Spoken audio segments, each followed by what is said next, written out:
আমরা আমাদের অবস্থান ক্লিয়ার করে এসেছি যে আমরা প্রয়োজনে অনেকটাই স্যাক্রিফাইস করতে প্রস্তুত আছি। সেটাও বলেছি কোথায়, কোথায় আমরা ছাড়তে রাজি আছি।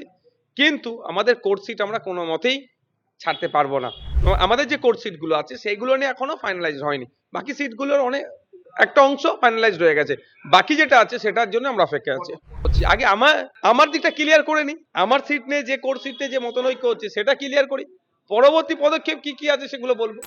গতদিনে যে আলোচনাটা হয়েছিল যে আজকে সে আলোচনা উঠে এসেছিল আজকে অর্থাৎ আগামীকাল ওনারা বলেছেন অর্থাৎ আজকে এটা ফাইনালাইজড হয়ে যাওয়ার কথা। কিন্তু আমাদের যে আইএসএফ এর যে কোর সিট গুলো আছে আজকে এখনো পর্যন্ত ফাইনালাইজড হয়নি। তারা আরো কয়েকটা দিন সময় চেয়েছে। আমরা আমাদের অবস্থান ক্লিয়ার করে এসেছি যে আমরা প্রয়োজনে অনেকটাই স্যাক্রিফাইস করতে প্রস্তুত আছি। সেটাও বলেছি কোথায়, কোথায় আমরা ছাড়তে রাজি আছি। কিন্তু আমাদের কোর সিট আমরা কোনো মতেই ছাড়তে পারবো না। তো দু একটা দিন টাইম চেয়েছে। বৃহত্তর স্বার্থের কথা মাথায় রেখে আমরা আরো কয়েকটা দিন অপেক্ষা করছি। দেখুন সেগুলো যখন আমরা পাবলিক ডোমেইনে নিয়ে আসছি না, আমরা টোটাল এই জোটের অবস্থানটা একটা দিন তো ফাইনালাইজড হবে। সেই সময় আমরা কোথা চেয়েছিলাম, আমাদের কোন কোর সিটগুলো চেয়েছিলাম, কি হয়েছিল সে বিস্তারিতগুলো বলবো। টিকিটটা কি বলা সম্ভব? না, ওই সংখ্যা এখন আমরা বলবো না।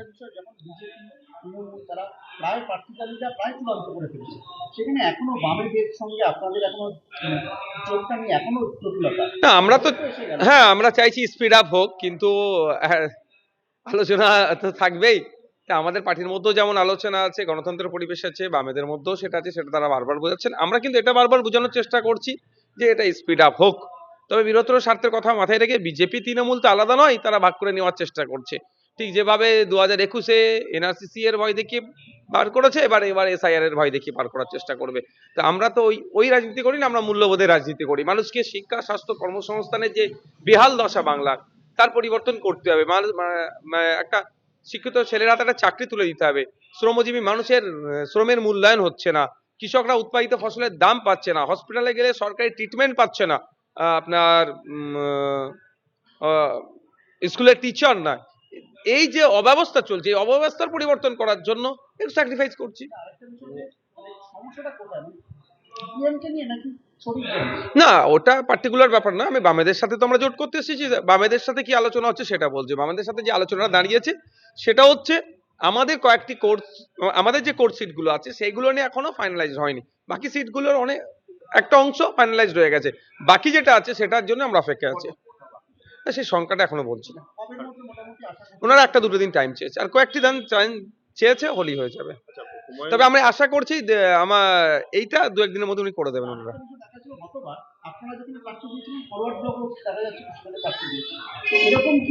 না, ওইগুলো তো হবেই না, এবারে হওয়ার কোনো প্রশ্ন আসছে না। এক নম্বর কথা। দ্বিতীয় হচ্ছে এই জন্যই তো এত আগে থেকে আমরা শুরু করেছি। আইএসএফ এত আগে থেকে কেন জোট শুরু করেছে, যে এই জন্যই যে গতবারে যেই জায়গাগুলো ফাঁক ফোকর ছিল বা প্রচারের ক্ষেত্রে বুথের স্তর পর্যন্ত নামানোর ক্ষেত্রে যে সমস্যাগুলো ছিল, আর না সমস্যার সম্মুখীন হতে হয়, সেই জন্য আগে থেকে আমরা করেছি। হুমায়ুন কবির বারবার বলছে যে তারা একবার এখানে মানে আলিমুদ্দিনের সঙ্গে তারা আলোচনা করছে, কথা বলছে। অন্যদিকে আপনাদের কথাও বলছে যে আপনারাও যদি চান তাদের সঙ্গে হাত মেলাতে পারেন। আপনারা কি ভাবছেন? এবং জোট নিয়ে এখানে মানে হুমায়ুন কবিরের দলের সঙ্গে এই আপনার জোট করছে, তার সঙ্গে কোনো আলোচনা হয়েছে? দেখুন, আমার সাথে বেশ কয়েকটি রাজনৈতিক দল, অনেক সামাজিক সংগঠন এই জোটে আসার আহ্বান জানিয়েছে। যারাই আমাকে জোটে আসার আহ্বান জানিয়েছে, আমি বামেদের সাথে তাদের লিয়াজও করিয়ে দেওয়ার চেষ্টা করেছি যে ওখান থেকে হক আলোচনা। একটা জায়গায় তো একটা তো পাওয়ার হাউস হওয়া দরকার, বা একটা তো সেন্টার পয়েন্ট হওয়া দরকার। সব আমি আমার মতো আলোচনা করবো, বামেরা বামেদের মতো আলোচনা করবে, আমি বলবো এই সিট তোমাকে দেবো, ও বলবো এই সিট দেবো, একটা হচপচ হয়ে যেতে পারে।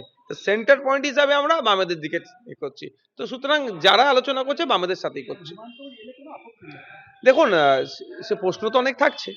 এখন আমরা যে আলোচনাটা এখন বামেদের সাথে করছি, আগে আমার দিকটা ক্লিয়ার করে নি। আমার সিট নিয়ে যে কোর সিট নিয়ে যে মতনৈক্য হচ্ছে সেটা ক্লিয়ার করি। পরবর্তী পদক্ষেপ কি, কি আছে সেগুলো বলবো। এখন আপনাদের আলোচনায় হুমায়ুন কবিরের দলের কোন রকম না, আমাদের আলোচনা আইএসএফ এর আলোচনার মধ্যে। আইএসএফ ওই আপনার ফ্রন্ট। না, আমার সাথে যোগাযোগ হয়ে ওঠেনি এইভাবে।